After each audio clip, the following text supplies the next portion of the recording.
नमस्कार दोस्तों, मैं देवेंद्र पारिक एक बार फिर आपके साथ जीके बाई डीके चैनल पर।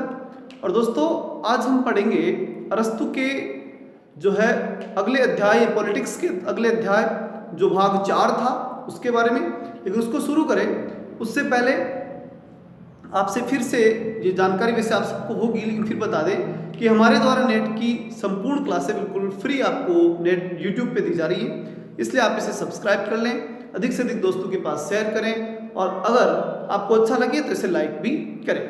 चलिए दोस्तों, पॉइंट पे चलें। अरस्तु का पॉलिटिक्स जो पुस्तक है उसका जो भाग 4 है उसके अंदर संविधानों के बारे में बताया गया। संविधानों के संबंध में अरस्तु के जो विचार हैं उनके बारे में हम समझें उससे पहले हमें ये जानना पड़ेगा कि अरस्तु के अनुसार संविधान है क्या, संविधान क्या चीज़ है। तो देखिए, अरस्तु ने संविधान इसे कहा कि जिसके माध्यम से राज्य के सर्वोच्च राजनीतिक पदों का निर्धारण हो। वापस से सुनिएगा, जिसके माध्यम से राज्य के सर्वोच्च राजनीतिक पदों का निर्धारण हो उसे संविधान कहते हैं। तो ये तो एक कंसेप्ट आज अच्छी तरह से ध्यान रखना है कि राज्य के सर्वोच्च राजनीतिक पदों का निर्धारण ही जो है वो संविधान के अनुसार किया जाता है। अब अगली चीज देखिए हम कि अरस्तु ने एक बात और कही। उसने ये माना कि राज्य चाहे वो और दूसरा राज्य हो सकता है संविधान या फिर जो विधि के संबंध में अन्य विचार, ये सभी संविधान के अंतर्गत ही आते हैं। मतलब आपको ध्यान रखना है कि राज्य और संविधान में उसने कोई अंतर नहीं किया। अगली बात आती है कि इसने जो संविधानों का जो वर्गीकरण किया वो किस आधार पर और कैसे किया। तो उसने 2 आधार लिए इसके संविधानों के वर्गीकरण के। एक थी संख्या और दूसरा था उद्देश्य। संख्या की अगर हम बात करें, देखिए दोस्तों, यहाँ ध्यान से सुनने की बात है। इसको अगर आपने ध्यान से सुन लिया तो मैं गारंटी लेता हूँ बिना बोर्ड के और बिना किसी चीज़ के, हालांकि मेरे पास पेन भी और बोर्ड भी है, लेकिन मैं चाहता हूँ कि आप मेरी बात को ध्यान से सुने। अगर आपने ध्यान से सुना तो बोर्ड की और पेन की कोई आवश्यकता नहीं है, बस सुन लीजिए ध्यान से, फिर उसके बाद में आपको कभी नहीं पढ़ना पड़ेगा, एकदम क्लियर आपको समझ आ जाएगी। तो देखिए क्या कहना चाहता है इसके माध्यम से। वो कहता है कि जब एक व्यक्ति शासन करता है तो उसका साधारण हित, 2 चीजें हो गई, संख्या और हित, ठीक है। तो पहले अगर हम बात करें संख्या की, तो एक व्यक्ति का शासन।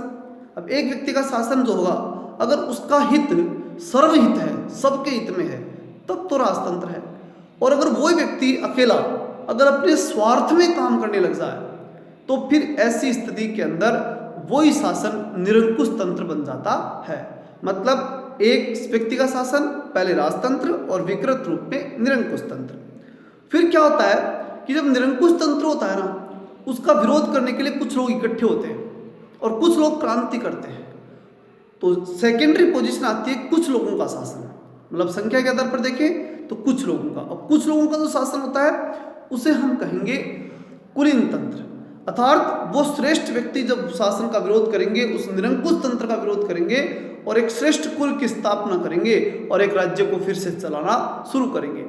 फिर क्या होता है कि वो कुलीन तंत्र जो है वो फिर जब भ्रष्ट होता है, विकृति आती है उसके अंदर, तब वो जो है वो बन जाता है एक वर्ग तंत्र, ये कहें कि धनिक तंत्र में कन्वर्ट हो जाता है। ये अंग्रेजी का एक शब्द आता है ओलिगरेसी, उस ओलिगरेसी के मूड में चला जाता है।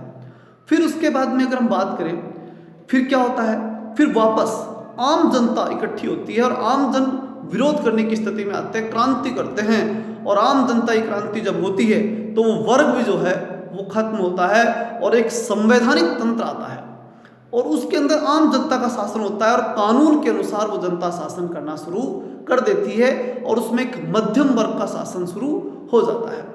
अब वो वर्ग चल रहा है, पूरा शासन कर रहा है, पूरी आम जनता शासन कर रही है, प्रतिनिधियों के माध्यम से कर रही है, लेकिन जब तक वो ठीक ठाक चल रहा था कोई समस्या नहीं। लेकिन जैसे ही उसमें कमियां आती हैं और वो संवैधानिक तंत्र भीड़ तंत्र बनता है, तब फिर अरस्तु कहता है कि फिर वो विकृत रूप सामने आ जाता है।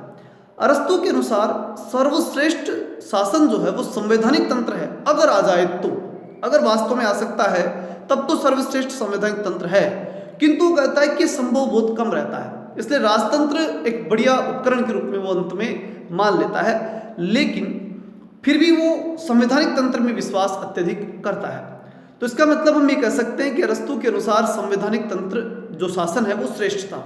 मतलब अनेक लोगों का शासन, देखिए सबसे पहले हमने क्या देखा, एक व्यक्ति का शासन, व्यक्ति के रूप में, कुछ संख्या के रूप में। उस व्यक्ति ने क्या किया, अकेले ने शासन किया, राजतंत्र, विकृत रूप में निरंकुश तंत्र। फिर कुछ लोगों का शासन, कुलीन तंत्र, और विकृत रूप में वर्गतंत्र। फिर बहुत से लोगों का शासन, अच्छे रूप में संवैधानिक शासन, और विकृत रूप में भीड़ तंत्र। इस प्रकार से शासन के रूप सामने आते हैं।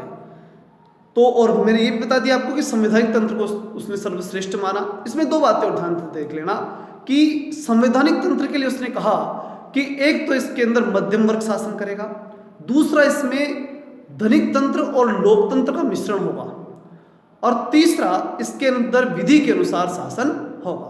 बस ये चीज़ आपको ध्यान रखनी है। इसके अलावा संविधानों के वर्गीकरण में आपको कोई टेंशन नहीं है। ये जो मैंने बताया इसको अक्सर से ध्यान से समझ लेना। शुरू से लेकर मैंने ये भी बोला था कि पॉलिटिक्स के चौथे भाग में जो है वो संविधानों का वर्गीकरण, तो ये भी आपको ध्यान रखना है। तो हर चीज़ को ध्यान रखना है। ठीक है दोस्तों, जय हिंद, जय भारत।